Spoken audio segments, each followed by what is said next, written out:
And on the topic of health equity, today I would like to focus on an area of health equity that doesn't get as much attention as it should, the Indian Health Service. Today we are considering my bill H.R. 1888, the Increasing Access to Indian Health Service Act, which extends 100% federal Medicaid medical assistance percentage, the FMAP, to urban Indian organizations and allows tribal health programs to receive reimbursements for services provided outside of the four walls of their clinic.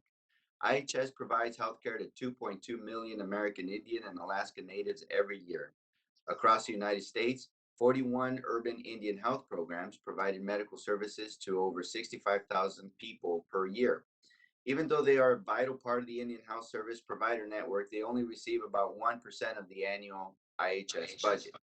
Furthermore, urban Indian health programs are the only IHS facilities that don't receive 100% FMAP for Medicaid services. Under the American Rescue Plan, I successfully advocated that for the next 2 years, urban Indian health programs will receive 100% FMAP, but this is merely a temporary policy. We need a permanent fix. Ms. Mann, what is the current FMAP for the urban Indian health programs? The services that are provided through the Medicaid program would be at the state's regular Medicaid match, Congressman. So in California, that would be 50%. And so a very significant difference from what the American Recovery Plan has provided and what your bill would provide on a more permanent basis. And you're absolutely right. It's the one portion of that delivery system which is left out of the 100% match. Really important. And is there any policy basis for this disparity in how the federal government funds services received through different Indian health providers?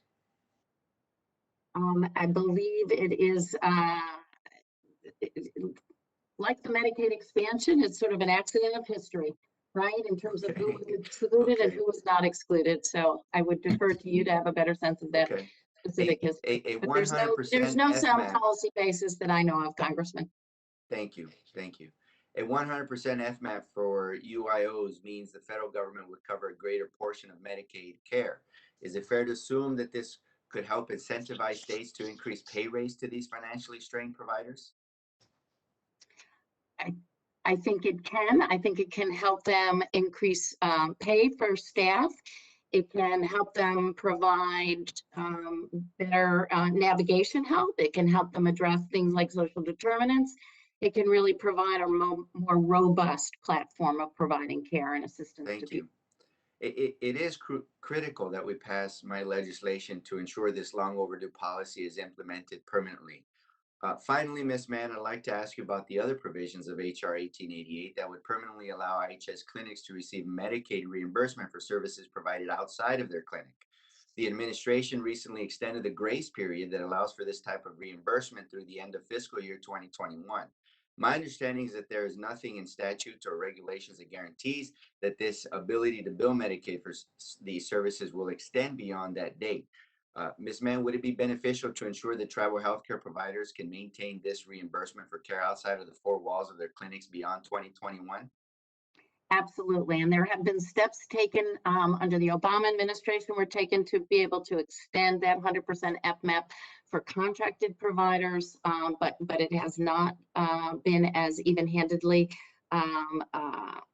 provided for as your legislation would do. And I think there's been a lot of temporary flexibilities that have been granted during the pandemic that states and the federal government and healthcare providers need to look carefully at and determine which ones ought to be made permanent.